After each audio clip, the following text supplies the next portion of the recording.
அனைவருக்கும் வணக்கம்ங்க. நம்ம இன்றைக்கி பார்க்க போகிறது பார்த்திங்கன்னா 2 ஏக்கர் 70 சென்ட் உள்ள அக்ரி ஃபார்ம் லேண்டு தான் நம்ம இன்றைக்கி பார்க்குறோங்க. இது எங்கேன்னு பார்த்தீங்கன்னா பொள்ளாச்சிலேருந்து மேற்கு சைடில் ட்ராவல் பண்ணி வந்தீங்கன்னா மீனாட்சிபுரத்துலேருந்து 2வது கிலோமீட்டரில் இந்த ஃபார்ம் லேண்ட் அமைஞ்சிருக்குதுங்க.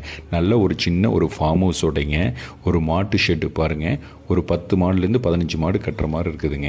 அதாவது 170 தென்னை மரத்தோட எல்லாமே நாட்டு தென்னை மரங்கள்ங்க. வயசு பாருங்கள் ஒரு 20லேருந்து 25 வயசுக்குள்ளே தான் இருக்குதுங்க. கல் வருமானத்தோடு இருக்குதுங்க. கேரளா டாக்குமெண்ட்டுங்க. நல்ல செம்மண் பூமிங்க. வடக்கு கிழக்கு பார்த்து அமைஞ்சிருக்குங்க. சுற்றி ஃபென்ஸ் பண்ணி வச்சுருக்கிறாருங்க. இன்வெஸ்ட்மெண்ட்டுக்கு சூட்டபுளான ப்ராப்பர்ட்டிங்க. அதாவது ரோடு பேஸ்ன்னு பார்த்தீங்கன்னா NH ரோடுலேருந்து 1 கிலோமீட்டர் ட்ராவல் பண்ணி வரணுங்க. அதாவது பொள்ளாச்சி டு பாலக்காடு NH ரோடுங்க. கட் ரோடு பேஸே பார்த்தீங்கன்னா 400லேருந்து 450 அடி இருக்குங்க.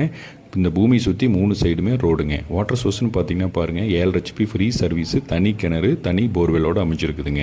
டேமுக்கு பக்கத்தாலேயே அமைஞ்சிருக்குதுங்க. ஓனர் என்ன ரேட் கோட் பண்ணுறாருங்க, அப்படியே 2 ஏக்கர் 70 சென்ட் சேர்த்து 1